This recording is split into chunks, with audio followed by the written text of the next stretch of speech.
maintaining the equilibrium of a community. Her warning blunts the full force of death.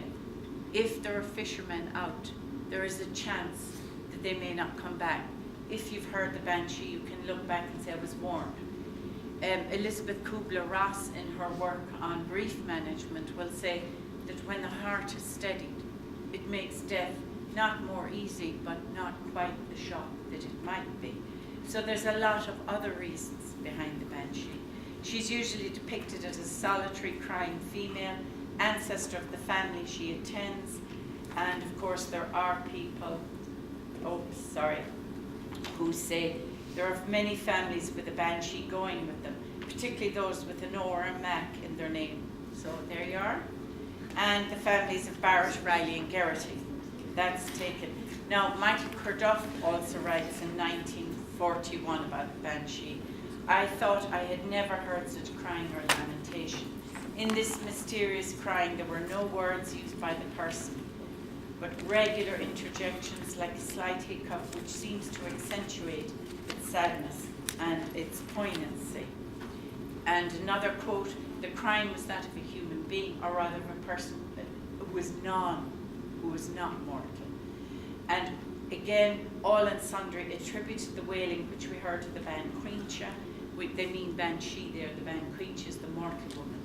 They said she was lamenting the death of Pat B. I don't want to give names, I don't want to, somebody's ancestor sitting here. There was no doubt in the people's minds of the Banshee theory. She appears in lots of older Irish medieval and other tomes, but I haven't got the time to go into them. But again, Lycett suggests that the origin of the Banshee legend might also lie in the myth of the sovereignty goddess, that Cailleach, so that she's one of those otherworld women, and it could be regarded as a survival of the concept of the sacred kingship in folklore sources in modern times. I think what I'll take here, pause to say, for those perceptive to see beyond the obvious, stories can thus offer us a plurality of truths, of alternative perspectives, depending on the teller, the audience, and the message. And where power is seen to be unequal, the importance of the supernatural was used. So the tradition of the Cailleach and that supernatural entity also underlines the spiritual dimensions of female power. And moving on to the ordinary, the real woman now. And I explore how this otherworld female power fulfilled tacit or unexpressed social and psychological roles, providing in individuals with valuable support and comfort in times of misfortune.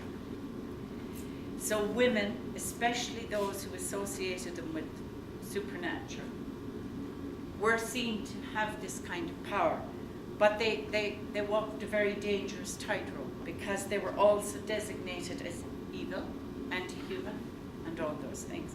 I thank Tony Barrett for telling me about the last time that 76, which in English, they ask him, he knows. But at one end, I'm looking at women as inheritors now of this legacy. So at one end of the life spectrum, there was the Ban Cluna, the handy woman, the midwife, who brought non-life into life through seeing the act of childbirth. At the other end, there was the Ban Voin, the washer who I mentioned earlier, whose job it was to ritually wash and anoint the deceased. Sacred acts of saying goodbye to the physical entity, to the only way we can do it, to the embodied person whom, as an act of expression of love and goodbye. But then we have the Ban Lias, the healing woman, the Ban Fasa, the wise woman, and the Ban Queencha, the lamenting woman, who presided over the transition of being into non-being. For example, I'll just put it in now because I don't think I'm going to get to her. The Ban Queencha would have originally, the keening, that lament, was to sing the soul into the afterlife. That does not fit in with the Christian belief system. It's God's intermediaries only, and as we know, they're male priests. so that this would have seen as being very much antagonistic and oppositional to church teaching. The Ban Fasa, they were perceived to have discrete abilities of a divinatory and healing nature. Stories of her agency and power were common throughout traditional Ireland. We have Moll, the wise woman of Kildare, Biddy Early.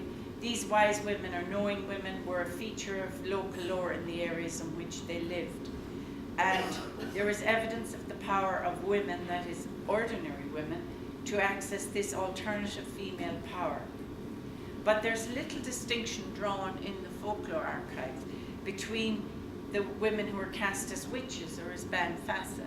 Sometimes they make that, but there is that where they morph. And again, you look at that and say, well, why is this being done? But there's one, again, that says, an old woman sensed trouble at the bar. Now, we're not talking of the law here, or we're not talking of the Shebeen bar. We're talking about the bar down in Rossport, that it's well known the fishermen would always, to negotiate the bar, you needed to be a good fisherman. The sandbanks and the currents down at Shrewadahan, down between Rossport and Thomas. So this old woman is in bed, she calls on the people, she hears it, she knows something has gone wrong, to go to his assistant, that's her son's, he's out fishing, and she on her sick bed. There was no way she could have known that the curragh had capsized. It was purely inspiration or some supernatural agency. So that's one of the folklore entries about it. Death by drowning was an occupational, and indeed is, hazard for men and fishermen, who were mostly men, who lived along the coastal areas. Stephen Lally recalled that a fisherman, to increase his chances of survival, or at least prolong his life, might procure on Morhan Forrick. Oh, I'm missing it, but I can read it for you, that's fine. And we can go on to that. The Morhan Forrick was a very old and long recitation of a prayer. Oh yes, because it's in English.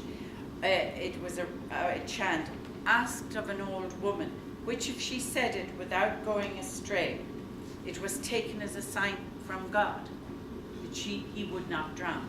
So a man would often say, I will never be drowned. I am wearing the Morhan Forrick. By which he means he got it from some old woman, or she got it to say it for him. She held a red woolen thread in her hand, and for every word of the Morhan Forrick she said, she put a knot on the thread, and the man wore this knotted thread afterward as a protection against drowning. So women were seen to have really benign powers, but also malign. There's another one, I'll just tell it because I really need to finish up, I think, in the next few minutes. The close association with the underlined was this ban in Mrs. Watson, outside of Erris, was called one night because there was a woman in labour. She was a bangluna, a handy woman, a midwife. And she was older and she was tired. She said, no, I can't go. But she was, soon after she fell asleep, she was suddenly awakened by the touch of the dead man's hand. She demanded to be taken to the woman in labour, saying, I am sure I'm needed there. So she did. She attended the woman. The baby was born. Everything was safe. She fell asleep. The dead man's hand woke her again. She got up and the woman was hemorrhaging. So she successfully treated the mother, stayed a few days, and then she left saying, this is my last case. I shall never again attend a confinement. There was someone in the other world praying for you and looking after you. When there was no one forthcoming to attend you, the dead man's hand roused me. It's like you get a feeling when you're asleep, something wakens you. And where you, again, when you were at death's door from hemorrhage, I was again called to action by the same influence. You will live long and happy, and I am thankful to the good God who knows all that my last case had such a happy termination. And next night, she died. So there is that sense that women had this. Now, I will just tell you a little bit about the Queen for the 5 minutes, because I feel I should.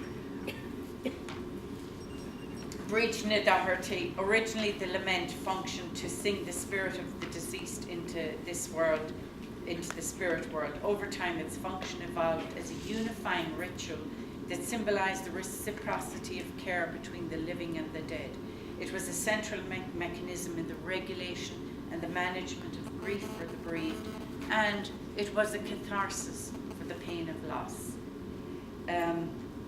Queen Nadini, this is from Brígine Doherty, Bani Wanachan. People were known by their own names long before we started doing it. She was aged 65 in 1938, so you see how far back memory go. People cry, the people of the house cry their own, whoever is dead. It is the women who mostly cry.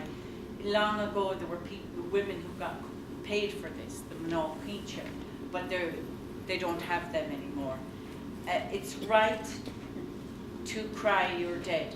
Didn't the Virgin Mary cry her own son?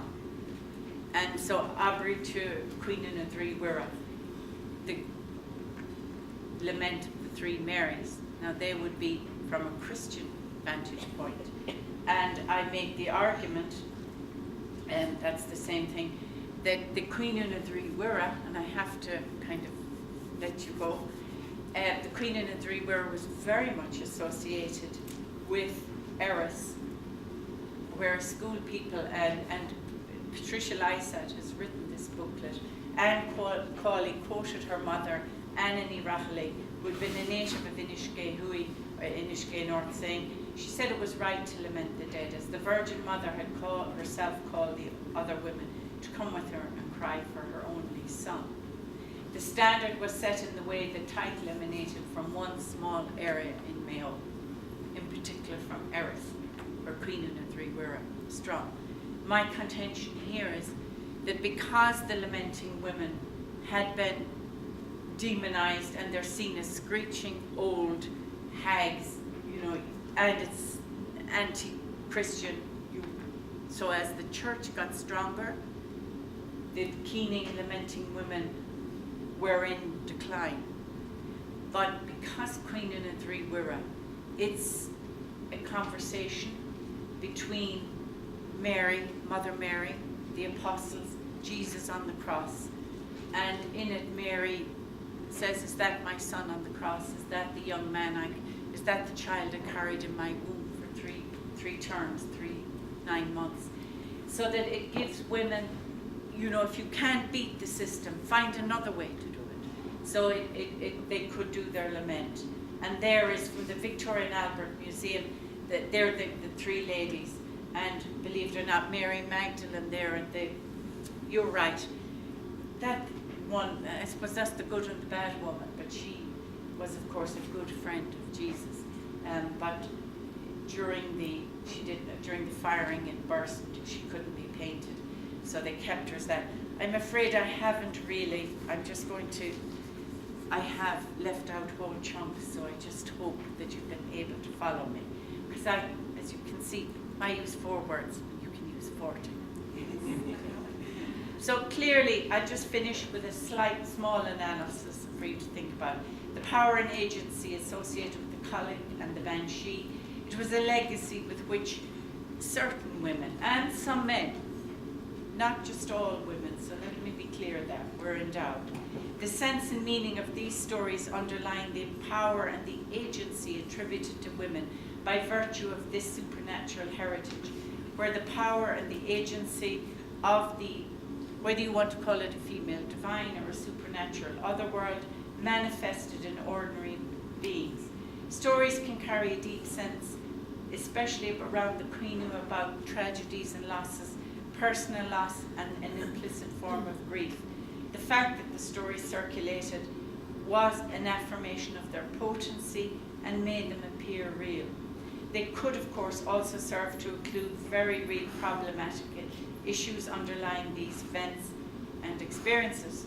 What I didn't, of course, say is that the Queen was also a coded vehicle for the ventilation of personal hurts. So a woman, were she being abused within a marriage, she could cry that out, and in the noisy atmosphere of the keening, of the crying and the lamentation, she'd only be heard by an inner circle. But it was a way, and we found that with all survivors, if you can say it, if you can say your story, there's some resolution.